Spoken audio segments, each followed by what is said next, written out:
90 రోజుల కోర్సు పూర్తి చేస్తే చాలు 100% ప్లేస్మెంట్ సపోర్ట్ తో సాఫ్ట్వేర్ జాబ్ మీ సొంతం. వెంటనే కోడ్ జ్ఞాన్ డెస్టినేషన్ ని సంప్రదించండి. హాయ్ హలో నమస్తే, welcome back to Suman TV. ప్రస్తుతం మనతో పాటు ఉన్నారు సీనియర్ పోలీస్ ఆఫీసర్ రెడ్డన్న గారు. సార్తో మాట్లాడదాం. నమస్తే సార్. నమస్కారం అండి. సార్, ఇప్పుడు కొత్తగా ఏంటంటే పాస్టర్ ప్రవీణ్ పగడాల కేసులో ఆయన ఏదైతే వైన్ షాప్కి వెళ్ళారు, వైన్ తీసుకున్నారని చెప్పారు కదా, సీసీ ఫుటేజ్లో మనకు కనిపిస్తుంది. కొంతమంది ఆయన ప్రవీణ్ పగడాల కాదు అని కూడా అంటున్నారు. బయటకు వచ్చి ఆయన వెళ్ళిపోతున్నప్పుడు ఒక వ్యక్తి ఫోటో తీశారు. అంటే ఇప్పుడు ఆ వ్యక్తి ఎవరు అనేది మళ్ళీ కొత్త డౌట్ అనమాట. అంటే మీ అనాలిసిస్లో మీరేమనుకుంటున్నారు సార్? దరిద్రమైన వ్యవహారం ఏమిటంటే, ఈ స్మార్ట్ ఫోన్ వచ్చిన తర్వాత మీరు చూడండి, ట్రైన్లో పోతా చూడండి, కార్లో పోతా చూడండి, పిల్లలు ఏ వయసు వాళ్ళైనా నిమిషానికి ఒకసారి సెల్ఫీలు తీసుకుంటారు. మూతి ఇట్ట పెట్టి అటు పెట్టి, especially young fellows below age of 30 years వాళ్ళకి అలవాటు. ఎక్కడికైనా పోనీ అక్కడ ఫోటో తీసుకునేది వాళ్ళు వాట్సాప్లో పెట్టుకోవడం, లేకపోతే స్టేటస్లో పెట్టుకోవడం. బ్రాందీ షాపుకి పోయి కొందరు ఇట్లా బ్రాందీ షాపులో దాన్ని పెట్టి తీసుకోవడం, అంటే ఫ్రెండ్స్కి చెప్పుకోవడం నేను బ్రాందీ కొన్నానని. లేదు, ఇంకో షాపుకి పోయి ఆ షాప్ ముందర అదేదో పిచ్చి అయిపోయింది ఈ మధ్యకాలంలో. ఒక్కొక్కళ్ళు నేను సీన్ ఒక అనాలిసిస్ రిపోర్ట్ లాగా ఎప్పుడో 1 week బ్యాక్ చదివాను. ఏమంటే ప్రతి వ్యక్తి 4 గంటల ప్రొడక్టివిటీ టైంని ఈ స్మార్ట్ ఫోన్ వచ్చిన తర్వాత వేస్ట్ చేస్తున్నాడని. ఆయనకు సంబంధం లేదు, దాన్ని చూడాల్సిన అవసరం లేదు. ఏదుకో బోధం కెలుకుతాడు, దాన్ని చూస్తూ ఉండిపోతాడు. ఆ విధంగా 4 గంటల ప్రతి వ్యక్తి 4 గంటల ప్రొడక్టివ్ టైంని వేస్ట్ చేసుకుంటున్నాడు. అదేవిధంగా తనకు అవసరం లేకపోయినా కనీసం 40 నుంచి 100 ఫోటోలు తీసేవాళ్ళు చాలామంది, సెల్ఫీలు తీసుకునేవాళ్ళు చాలామంది ఉన్నారు అనేది ఒక ఇది. ఆ విధంగా చెప్పలేము. ఆయన కావాలని ఆ వ్యక్తిని ఫోటో తీసి ఉండొచ్చు, లేదా ఈ సెల్ఫీలు గోలుగా చచ్చింది కదా దానికోసము అది తీసి ఉండొచ్చు, లేదు ఆయనకు నచ్చిన బ్రాందీ షాప్లో ఏదో బొమ్మ ఉండింది అనుకోండి, ఆ బొమ్మ కోసం తీసినాడు. లేదు, కొందరు మోటార్ సైకిల్ మంచిదో కారు మంచిదో పోతుంటే తీస్తారు. ఇది ఒక హాబీ అయిపోయింది. ఇది హాబీ ఎంత దరిద్రం అయిపోయిందంటే ఎక్కడ నిలబడినా ఫోటోలు తీస్తారు. అందుకే మనం కొంచెం తెలివైన, కొంచెం ప్రజలకు తెలిసైన వ్యక్తి ఇప్పుడు ఎక్కడ మామూలుగా పబ్లిక్ ప్లేసెస్లో దాక్కోవడానికి వీలు లేదు. ఎవడో ఒకడు ఫోటో తీస్తాడు. సపోజ్ కొంచెం తెలిసిన వ్యక్తి ఎవడన్నా ఉంటే ఎవడు ఫోటో తీస్తాడు అని. Your life has become very public. కాబట్టి దాని గురించి మనం ఏమీ చెప్పలేము. ఒకవేళ ఆ మనిషి దొరికితే, ఏరా బాబు ఆ రోజు అక్కడ ఫోటో తీసుకున్నా, ఏం తీసుకున్నావు అంటే, నాకు అక్కడ మన ఈ ప్రవీణ్ తీసినారని ఏం చెప్పలేము. వెనకాల ఉన్న బొమ్మను తీసిండొచ్చు, ముందర బ్రాందీ షాపులో బ్రాందీ బొమ్మ సరిగ్గా కనపడింటే దాన్ని తీయచ్చు. లేదు, ఏమీ లేకుండా నేను బ్రాందీ షాప్కి వెళ్ళాను అని ఫోటో తీసుకునే వాళ్ళు కూడా ఉన్నారు. ఇదేదో చెప్పలేము. అన్లెస్ ఇన్వెస్టిగేట్ పర్పస్ఫుల్గా ఆ మనిషి దొరికి, బాబు నువ్వు ఎందుకు తీసుకున్నావు ఫోటో అంటే, ఊరికే తీసుకున్నాను అంటాడు. ఏమి చెప్పలేము. కాబట్టి ఆ మనిషిని ఎగ్జామిన్ చేస్తే తప్ప మనం అంతవరకు ఊహాగానాలే, ఎందుకు తీసుకున్నామో చెప్పలేము. అయితే ఒక విషయం చెప్పండి సార్, ఇప్పుడు చాలా మంది ఆ వైన్ షాప్లో ఉన్నది ప్రవీణ్ పగడాల కాదు అంటున్నారు. మీరు ఇన్ని కేసులు మరి చేశారు కదా, మీ అనాలిసిస్లో ఏమంటారు సార్? నేనైతే చూడలేదు అది. అదే ఫోటో తీసుకొని ఇప్పుడు ఎగ్జాక్ట్గా ఇదే, ఇప్పుడు నేను వేసుకున్న షర్ట్ లాంటిది వేరే వాడు వేసుకోవాలి ఇమ్మీడియట్గా అంటే ఇట్ ఈస్ నాట్ పాసిబుల్. ఎందుకంటే ఇదే కలరు ఉండొచ్చు, బ్లూ కలర్ ఉండొచ్చు. దీన్ని తీసుకెళ్ళి FSLలో ఇస్తే ఈ ఫ్యాబ్రిక్ మొత్తం డిజైనింగ్ తీసుకుంటారు వాళ్ళు. సో ఆ విధంగా కరెక్ట్గా ఫోటో తీసుకుంటే అసలు ఆ ప్రవీణ్ పిక్చరా కాదని చెప్తారు. అది ఇట్ ఈస్ వెరీ ఈజీ. ఆయన మామూలు స్టాండర్డ్ పిక్చర్స్ను అది తీసుకొని క్షుణ్ణంగా FSLలో ఎగ్జామిన్ చేస్తే చెప్పగలుగుతారు. అది ఎవరిదైనా ఉండొచ్చు అనేది. ఇప్పుడు ఎగ్జాక్ట్గా ఇప్పుడు నాలాంటి డ్రెస్సు ఇంకోడు బ్లూ కలర్ వేసుకోవచ్చేమో, కానీ అది ఆ టైంకి దొరకాలి కదా. సపోజ్ నేను దూరంలో బయలుదేరిపోతున్నాను, నేను ఈ షర్ట్ వేసుకొని ఇదే ప్యాంట్ వేసుకొని ఇలాంటి మాస్కే వేసుకొని వాళ్ళు how can you do it immediately? అంటే నేను ఫలానా సినిమా షూటింగ్ పోతున్నాను, రెడ్ కలర్ షర్ట్ వేసుకొని పోతున్నానని ముందుగానే అనౌన్స్ చేస్తారా? లేదు కదా.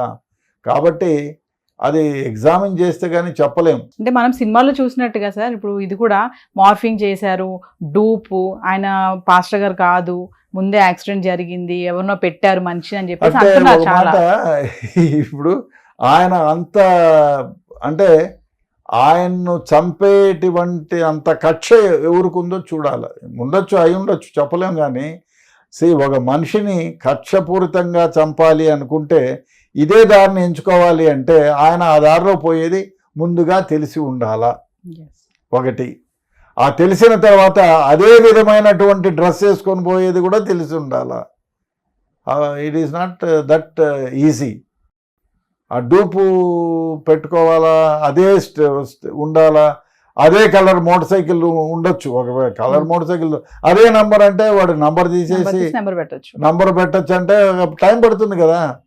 మీరు TMZ 1966 అన్నారు అనుకోండి, అదే మీరు ఫోటో తీయంగానే అది సరిపోదు కదా. దాన్ని తీసుకొని అనాలిసిస్కి పంపిస్తే దాని స్ట్రోక్స్ వేరే, దీని స్ట్రోక్స్ వేరే ఉంటాయి. ఇప్పుడు మీరు నాలాగా సంతకం చేయొచ్చు చూసి, కానీ నా సంతకాన్ని మీ FSLకి పంపిస్తే మీ స్ట్రోక్స్ వేరే, నా స్ట్రోక్స్ వేరే. It is not that easy to copy it. డూపులు సినిమాల్లో లాగా చేయాలంటే it will take lot of time. మీరు ఫిల్మ్ తీయాలా, అది ఎక్స్పర్ట్కి పంపించేసి డూపులు తయారు చేసి అంత అవసరం ఉంటుందా అని ఐ డోంట్ థింక్. ఇంకొక అనుమానం ఏంటంటే సార్, ఒక సీసీ ఫుటేజ్లో దొరికింది ఏంటంటే ఆయన దగ్గర కూర్చున్నారు రిలాక్స్ కోసము, మరి ఎందుకో తెలియదు కానీ కూర్చున్న టైంలో మామూలుగా ఎవరైనా మనం వెళ్తూ కొంచెం రెస్ట్లెస్ అయిపోయామంటే కూర్చుంటాం, మనకి హెల్మెట్ అనేది తీస్తాం కదా. ఆయన హెల్మెట్ తీయలేదు, మాస్క్ తీయలేదు, ఆ కూర్చున్న కొద్ది నిమిషాలు కూడా అలానే కూర్చున్నారనేది ఇది కూడా డౌట్ వ్యక్తం చేస్తున్నారు. మరి దీనికి ఏం చెప్తారు? చెప్పలేం, మనిషి హ్యాబిట్లు, మనిషి హ్యాబిట్ ఎట్లుంటాయని. హెల్మెట్ మామూలుగా చాలా వరకు చాలామంది అలసిపోయి కూర్చుంటే హెల్మెట్ తీసి పక్కన పెట్టుకుంటారు. మాస్క్ అయితే తీరులే. ఇప్పుడు కరోనా వచ్చిన తర్వాత మాస్క్ తీరు చాలామంది. మనం కూడా షాపుల్లో పోతాం కదా, మాస్కులు ఏం తీయరు. బట్ హెల్మెట్ జనరల్గా కూర్చుంటే తీస్తారు.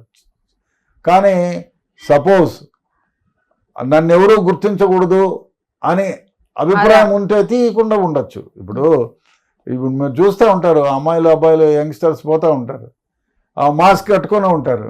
మరి వాళ్ళకి అవసరం లేదు, అది మాస్క్ కట్టాల్సిన అవసరం లేదు. Somebody doesn't want to identify himself అంటే కట్టుకుపోతారు. ఎందుకు కట్టుకున్నామంటే ఏం చెప్తాం మనం? అది ఇప్పుడు ఆయన అలవాటు ఏమిటో మనకు తెలియదు. జనరల్గా అయితే హెల్మెట్ తీస్తారు, మాస్క్ తీయకపోయినా హెల్మెట్ తీస్తారు. బట్ హెల్మెట్ తీయలేదంటే మరి డూపులు పెట్టి అక్కడ ఆ టైంలోనే డూప్ పెట్టి అక్కడే తీయడం అంటే, అదే కాకుండా మనం ఇవన్నీ ఊహాగానాలే, మనం మాట్లాడేటివన్నీ ఊహాగానాలే.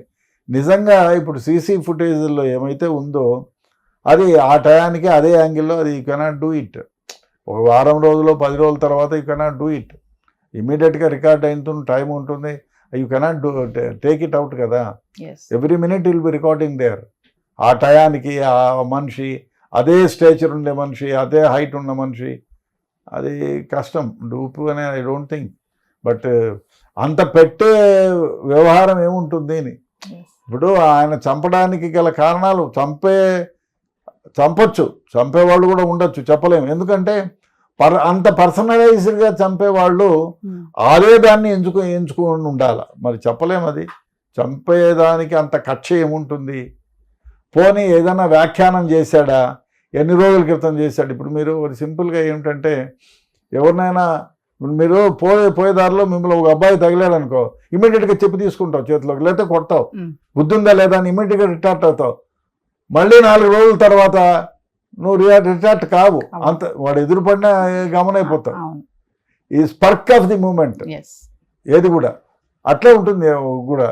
ఇప్పుడు ఆయన పాస్టర్ గారు కూడా ఎవరినైనా తిట్టినారు, సంవత్సరం క్రితం తిట్టినాడు, ఇవాళ ఖర్చు పెట్టుకొని చేసినాడా? అంటే గతంలో ఏవో అన్నారు, అంటే డిబేట్స్ లో పాల్గొన్నప్పుడు కొంచెం మాట్లాడడం వల్ల ఆయనకి థ్రెట్ కూడా ఉందని చెప్పేసి ఆయన చెప్పారని.